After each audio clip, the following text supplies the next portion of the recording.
you today? I am Prince and I will be your online teacher for Shake It Up Advanced today. For today's lesson, it is about punishment. Punishment is the act of inflicting a consequence or penalty on someone as a result of their wrongdoing, or the consequence or penalty itself. So let's now answer 10 questions related with our topic, punishment. The first question is, what is the purpose of punishment? The primary purpose of criminal law is punishment. It is the infliction of an unpleasant or negative experience of an offender is in response to an offense.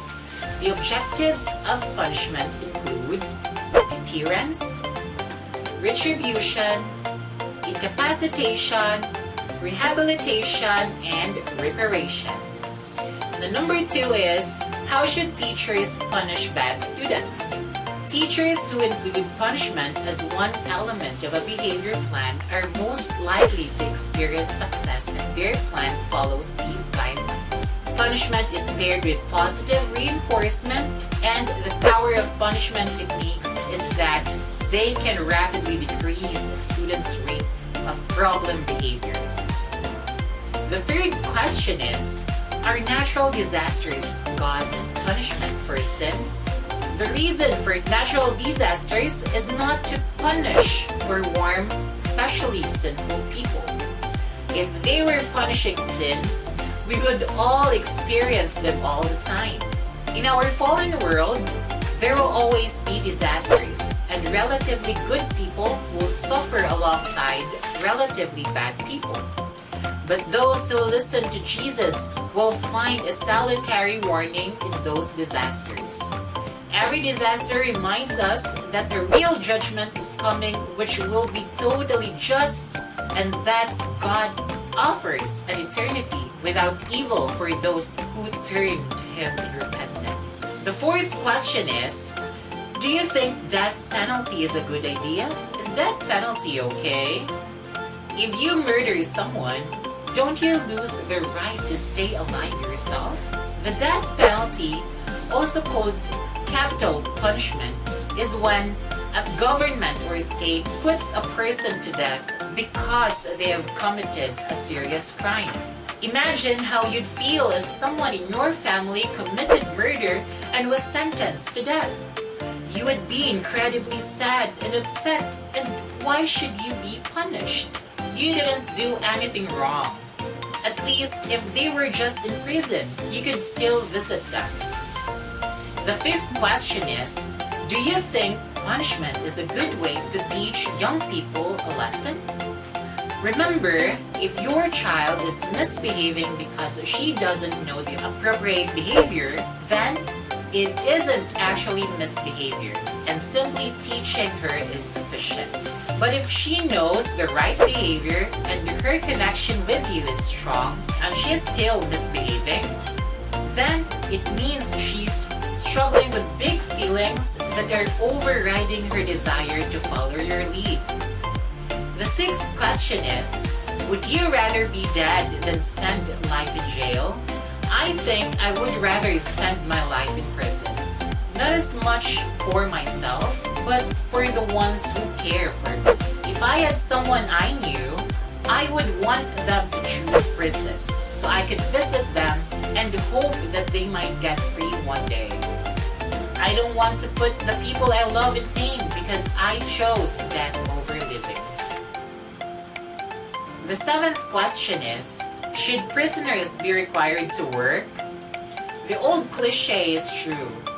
Prisoners do make license plates, but that's not all they produce. Opponents, however, say these programs verge on enslavement, with inmates paid meager wages and denied the benefits and protections a civilian job would provide.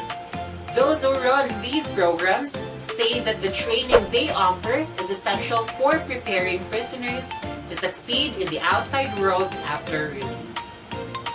Number 8 is, what was the worst punishment you received as a child? I think children today are not punished enough for their unacceptable behavior. When I was a child, on occasions, I was smacked by my mother on my legs if she felt I deserved it. But the worst punishment for me was when my parents did not talk to me and gave me silent treatment. It hurts me the most because they will talk to my brothers and sisters, but not for me. How about you? What was your worst punishment? The 9th question is, which is worse, life imprisonment or death penalty? Most Americans say life in prison is a better punishment for murder than the death penalty. The majority of Americans still support death penalty. The death penalty is far more expensive than a system utilizing life without parole sentences. Some of the reasons for the high cost of the death penalty are the longer trials and appeals required when a person's life is on the line, the need for more lawyers and experts on both sides of the case, and the relative rarity of executions. Still, life is full of possibility, faith, love, and miracles. The last question is, what is the good and bad side of punishment? After all, how can punishment be positive? Not many people like punishment, right? Positive punishment is an attempt to influence behavior by adding something unpleasant, while negative reinforcement is an attempt to influence behavior by taking away something unpleasant. Both methods are employed to influence behavior, but positive punishment looks to remove or decrease a bad behavior, while negative reinforcement seeks to encourage or increase good behavior. On the other hand, removing restrictions from a child when she follows the rules is an example of negative reinforcement. So we are done. I hope you enjoyed watching and I hope you got something from our discussion today. If you want to share your experience about being punished by your parents or your teacher, you can comment it in our section. Thank you for having the class with me today and I hope to see you all next time. Goodbye!